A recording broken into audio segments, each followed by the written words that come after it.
बाहर फट फट फट की जोर से आवाज हुई। सीमा को लगा कि पटाखे फूट रहे हैं। वो डर के मारे घर से बाहर निकली। देखा तो सामने योगेश यानी कि पतिदेव एक बुलेट बाइक पर बैठे हैं। अरे डर गई क्या? बाइक लेकर आया हूँ तुम्हें घुमाने के लिए। सच में? मुझे लगा पटाखे फूट रहे हैं। अरे पटाखे भी फूटेंगे और मिठाई भी बटेगी। माँ को तो बुलाओ। माँ भी बाहर आ जाती है। अरे योगेश बेटा, इतनी जल्दी आ गया? और ये गाड़ी किसकी है? साहब की है? हाँ माँ, तुम्हारा बेटा साहब से कम है क्या? मेरी है।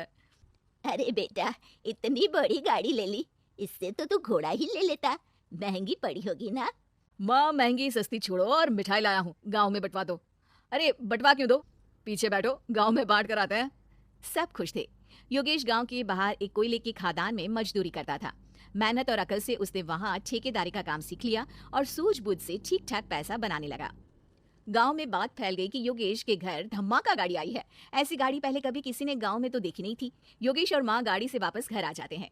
बेटा, बाबूजी ऊपर से देख रहे होंगे और आशीर्वाद भी दे रहे होंगे तुझे। वो होते तो उनको भी घुमाता माँ। पूरे गांव में नाच नाच के मिठाई बांटने जाते। जैसे मैंने नाच नाच के बांटी थी जब वो अपने लिए एक साइकिल लेकर आए थे। बस बस, बाबूजी दो बात भी सुनाते कि फटफट वाली फटफटी ले आया। सीमा आगे कहती है, अपने लिए तो ये गाड़ी ले आए और मेरे लिए? अरे ये गाड़ी तुम्हारे लिए ही तो है। पक्का मेरे लिए है? अरे पक्का तुम्हारे लिए है। अगली सुबह जब योगेश सो रहा होता है तो उसे बाहर से गाड़ी की आवाज आती है। वो घबरा कर चिल्लाता है, चोर चोर, मेरी गाड़ी ले जा रहा है, चोर चोर। माँ भी जागती है और योगेश के साथ दरवाजे की तरफ भागती है।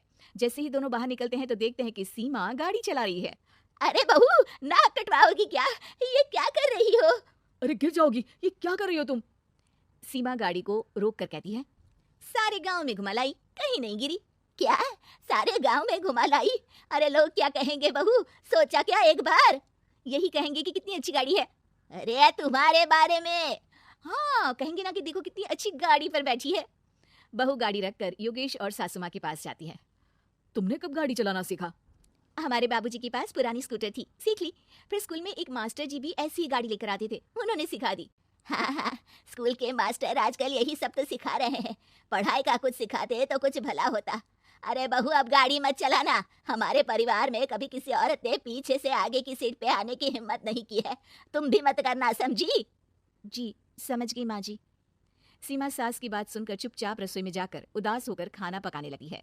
सास सुबह सुबह मंदिर से पूजा करके लौट रही होती है। तभी उसे दो औरतें रोक लेती हैं और कहती हैं, अरे बहू को थोड़े अच्छे लक्षण भी सिखा दो। गाड़ी चलाने निकली थी, गांव की मर्यादा का कोई ख्याल नहीं है। वही तो। अरे पैसे आने लगे हैं तो क्या मतलब कि किसी रीति रिवाज को नहीं मानोगे? अरे समाज में रहना है तो समाज के ढंग से ही रहना पड़ता है। अरे लाज भी नहीं आई बहू को? चूल्हे चौके से निकलकर सीधे गाड़ी लेकर चौराहे चबूतरे नाप लिए, फट फट फट करते हुए। अरे कुछ कह देना उसे। अरे ये क्या कहेगी? बूढ़ी सास है, इनकी थोड़ी ना चलती होगी घर में। हाँ, बहू की ही चलती होगी, मर्जी भी और गाड़ी भी। सास सब सुनकर घर आती है और बहू को चिल्ला के बुलाती है, अरे नाक कटवा दी सबके सामने गाड़ी चलाकर। औरत जात गाड़ी नहीं चलाती। शहरों में तो 4 पहियों वाली गाड़ी भी चलाती हैं और हेलीकॉप्टर, हवाई जहाज भी। शहर में थोड़ी ना रहती हूँ मैडम साहिबा। आज के बाद गाड़ी से ही नहीं, यूं भी निकलना बंद तुम्हारा घर से। माँ सही कह रही है, कहीं भी जाना हो तो मुझे बता देना, मैं लेके चलूंगा। आज माँ को तुम्हारे कारण कितनी बातें सुननी पड़ी।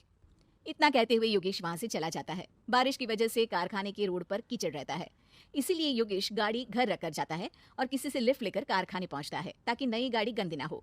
लेकिन शाम को इतनी तेज बारिश होती है कि उसे वापस आने का कोई साधन ही नहीं मिलता।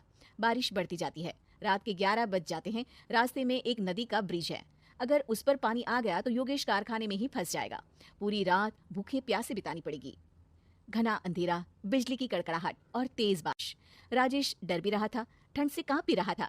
तभी उसे रोड से आती हुई एक रोशनी दिखती है। वो देखता है कि उसके सामने एक बाइक आकर खड़ी हुई है।